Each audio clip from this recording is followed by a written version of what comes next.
हे guys, तो welcome back to my channel. और आज मैं आपके सामने लेकर आई हूँ EMRS 2023 TGT इंग्लिश पेपर का जो पार्ट 6 है और जो जनरल इंग्लिश का सेक्शन है वो आपके सामने है। तो इसमें ऑलरेडी कुछ आंसर्स पे टिक लगे हुए हैं, बट वो आंसर्स क्यों सही है वो मैं आपको बताने जाऊंगी। मतलब हम उसके बारे में डिस्कस करेंगे कि जो आंसर है वो सही क्यों है। ठीक है, तो लेट्स गेट स्टार्टेड। सबसे पहला क्वेश्चन है कि पहला है हमारा किससे, तो टेंस से रिलेटेड है। तो पहला है कि I dash your letter yesterday, कि मुझे डैश लेटर मिला, ठीक है, कल, है ना। तो इसमें क्या हो जाएगा, क्या हैव रिसीव्ड आएगा या हैड रिसीव्ड आएगा या वुड रिसीव आएगा या रिसीव्ड आएगा। ठीक है, तो ऑलरेडी आंसर किया हुआ है कि रिसीव्ड है। तो रिसीव्ड क्यों है यहाँ पर, तो देखते हैं कि सबसे पहले है कि हैव रिसीव्ड क्यों नहीं आया। हैव रिसीव्ड इसीलिए नहीं आया क्योंकि यहाँ पर क्या है, उन्होंने दे ही रखा है कि यस्टरडे की, यानी कि जो कल बीत गया है उसकी बात हो रही है।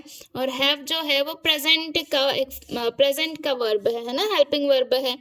और इसका मतलब होता है चुका है, चुकी है। यहाँ पर यस्टरडे यानी कि हमको क्या करना है कि था, जैसे वो था तो नहीं, बट मिला, गाया, खाया, ऐसे वर्ड्स का यहाँ पर ऐसे ऐसे ऐसे वर्ड्स से जो सेंटेंस है वो एंड होना चाहिए, राइट। तो यहाँ पर हैव जो है वो प्रेजेंट के लिए यूज होता है, इसलिए यहाँ पर क्या है, हैव रिसीव्ड नहीं आएगा। ठीक है, नेक्स्ट है हैड रिसीव्ड। हैड रिसीव्ड इसलिए नहीं आएगा क्योंकि हैड का मतलब होता है चुका था, चुकी थी। ठीक है, और यहाँ पर ऐसा कोई जो है, इसके आगे भी कोई सेंटेंस नहीं है, पीछे भी कोई सेंटेंस नहीं है। और हैड रिसीव्ड ऐसा होता है कि जैसे just as I arrived the station, the train had already left। ठीक है, कि जैसे ही मैं स्टेशन पहुंचा ट्रेन जा चुकी थी। तो ऐसे सेंटेंसेस के लिए हम लोग क्या यूज करते हैं, हैड का इस्तेमाल करते हैं। तो यहाँ पर ये भी नहीं आएगा। नेक्स्ट है वुड रिसीव। वुड जो है वो कंडीशन के लिए यूज होता है, तो यहाँ पर ऐसी कोई दिख ही नहीं रहा है कुछ भी। अगर कंडीशन होता तो इसके आगे इफ जैसे वर्ड्स का इस्तेमाल होता और ये सेंटेंस और लंबा होता, मतलब कंपाउंड सेंटेंस हम कह सकते कंपाउंड सेंटेंस जैसा यहाँ पर कुछ होता। ठीक है, तो यहाँ पर वुड भी नहीं आएगा। ये सीधा सीधा सा एक पास्ट सिंपल का सेंटेंस है, इसीलिए हमने क्या कर दिया, यहाँ पर वर्ब की सेकेंड फॉर्म लगा दिया है कि I received your letter yesterday, कि कल मुझे आपका खत मिला। That's it. ठीक है, नेक्स्ट पर हम चलते हैं। नेक्स्ट क्या है, bread and butter dash to be provided. ठीक है, तो यहाँ पर हैज क्यों लगा है, हैव, आर, गोइंग, आर, ये तो हो ही नहीं सकता है, कोई मीनिंग ही नहीं बता रहे। ठीक है, bread and butter are going to be provided, ये भी किसका, प्लूरल का दिखा रहे हैं, ये भी प्लूरल का दिखा रहे हैं। और यहाँ पर ब्रेड एंड बटर जो है वो क्या कर रहा है, एक ही चीज को दर्शा रहा है। ठीक है, वो एक ही चीज होने का बोध करा रहा है, यानी कि ये क्या है, ये भी सिंगुलर है, तो इसके साथ जो वर्ब आएगी वो भी क्या आनी चाहिए, सिंगुलर आना चाहिए। तो यहाँ पर हमने क्या लगा दिया, हैज हम किसके लिए लगाते हैं, सिंगुलर के लिए लगाते हैं, तो हमने यहाँ पर हैज लगा दिया। नेक्स्ट है choose the sentence in which the following words, मतलब कि हमको क्या करना है, अरेंज करना है। तो देख लेते हैं क्या होना चाहिए। वेदर दिया हुआ है, बी ट्रू दिया हुआ है, शी दिया हुआ है, इट कुड दिया हुआ है, वंडर दिया हुआ है। ठीक है, तो हम जानते हैं कि हमारा सेंटेंस जो है वो किससे स्टार्ट होना चाहिए, या तो नाउन से स्टार्ट होना चाहिए या किससे स्टार्ट होना चाहिए, प्रोनाउन से स्टार्ट होना चाहिए, मतलब एक कोई सब्जेक्ट होना चाहिए। ठीक है, तो यहाँ पर सब्जेक्ट जो है वो तो हमको दिखाई पड़ गया है, तो वो कौन सा है, सी है। तो यानी कि जो सी वाला पार्ट है उसको हम देख लेते हैं कि सेंटेंस जरूरी नहीं है कि हम नाउन प्रोनाउन से स्टार्ट करें। ठीक है, कुछ और भी हो सकता है। तो हम देख लेते हैं कि ये मीनिंग दे रहा है कि नहीं दे रहा है। तो शी, ठीक है, उसके बाद ई आना चाहिए, वंडर्ड, उसके बाद ए आना चाहिए, वेदर, उसके बाद डी आना चाहिए, इट कुड बी ट्रू। तो she wondered whether it could be, क्या हो जाएगा, ट्रू। तो ये भी आंसर हमारा सही हो गया। नेक्स्ट है कि he bids fair to rival his father as a lawyer. Choose the option which nearly means the same as idiom दे रखा है, हमको क्या करना है कि इसका मीनिंग पता करना है कि इसका बिट्स फेयर का मतलब क्या हो जाएगा. He bids fair to rival his father as a lawyer. इसका मीनिंग क्या हो जाएगा? Not qualified, trying very hard, seems likely या much opposed. ठीक है. बिट्स फेयर का मतलब क्या हो जाएगा कि बराबरी करना. ठीक है. He bids fair to rival his father as a lawyer. कि उसने क्या किया कि मतलब क्या कह सकते हैं हम लोग कि उसने अपने, ऐसा लग रहा है कि उसने अपने पिताजी से बराबरी या राइवलरी करने का सोच लिया है. तो इसका मतलब क्या हो जाएगा? Seems likely. क्या हो जाएगा? Seems likely. ठीक है. नेक्स्ट पर चलेंगे हम कि choose the word nearly opposite in meaning to the given one. Damage. Damage का हमको क्या करना है? हमको अपोजिट देखना है. मेहम.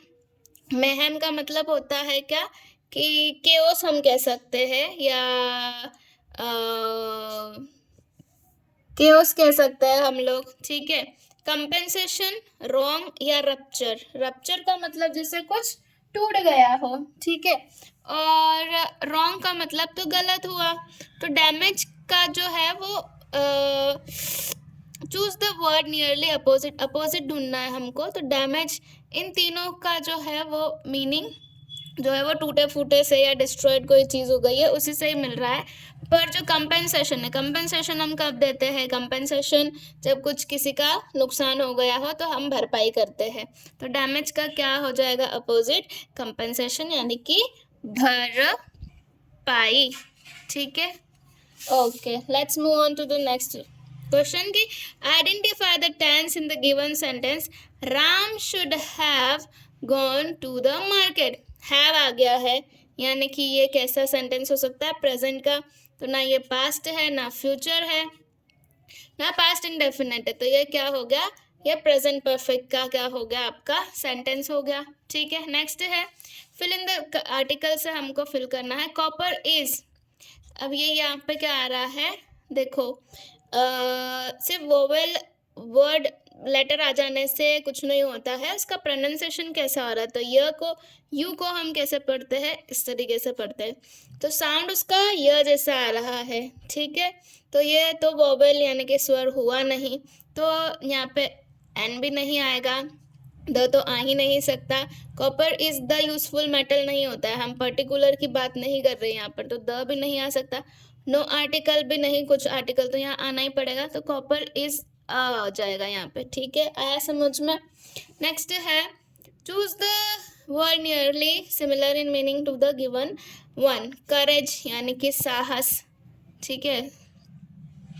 या बहादुरी. ठीक है. तो वर्च्यू का मतलब तो गुण होता है.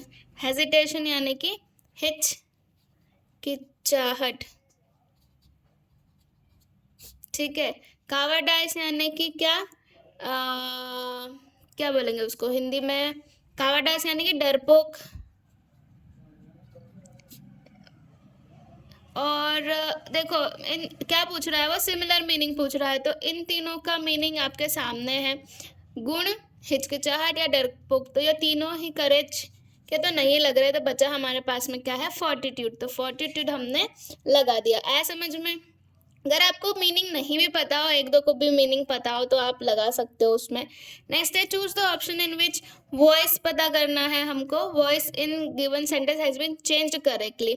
Who is knocking at the door. क्या लिखा है? Who is knocking at the door. तो देखो ऑब्जेक्ट क्या आ जाएगा? यहाँ पर हु दिया हुआ है, तो जब भी हम हु से बदलते हैं ना वॉइस को, तो वो कैसा होता है? बाय हुम लग जाता है. बाय हुम लग जाता है. ठीक है. नॉकिंग है, आईएनजी है, तो यहाँ पर क्या आना चाहिए? बीइंग आ जाएगा. ठीक है. याद रखिएगा. मतलब यहाँ पे अगर आपके पास क्या है? सिंपल कंटिन्यूस है तो बीइंग आना ही है उसमें. ठीक है. तो अब क्या हो गया? By whom. बाय हुम तो हमारा फर्स्ट में आना ही है. फिर हमारा आ जाएगा क्या? ऑब्जेक्ट. तो बाय हुम. ठीक है. Is the door. Is the door is being knocked eight, तो हमारा सेकंड क्या हो जाएगा, आंसर हो जाएगा। नेक्स्ट है हमारे पास में क्या, identify the part of the sentence that has an error ढूंढना है हमको। तो एरर के लिए हम देखते हैं, this is the only one of his novels that are not worth reading.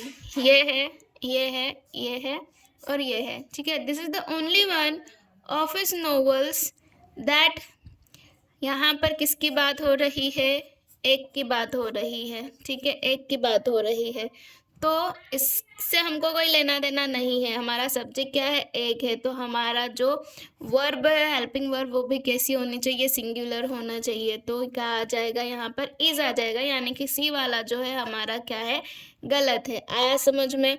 Sentence होता है, this is the only one of his novels that is not worth reading. हम एक की बात कर रहे हैं, ठीक है, सबकी बात नहीं कर रहे, इसीलिए यहाँ पर क्या हो गया, ये वाला जो सी वाला जो है वो गलत है। यहाँ पर क्या आ जाता, इज। तो ये हमारे जो 10 जनरल इंग्लिश के क्वेश्चंस थे वो हो चुके हैं। I hope you like this video, and if you like this video तो don't forget to like, share, comment and subscribe. हम इसके बाद रीजनल इंग्लिश का मैं पार्ट लेकर आ रही हूँ शाम को। तो yeah, that's it. Bye. I'll see you in my next video.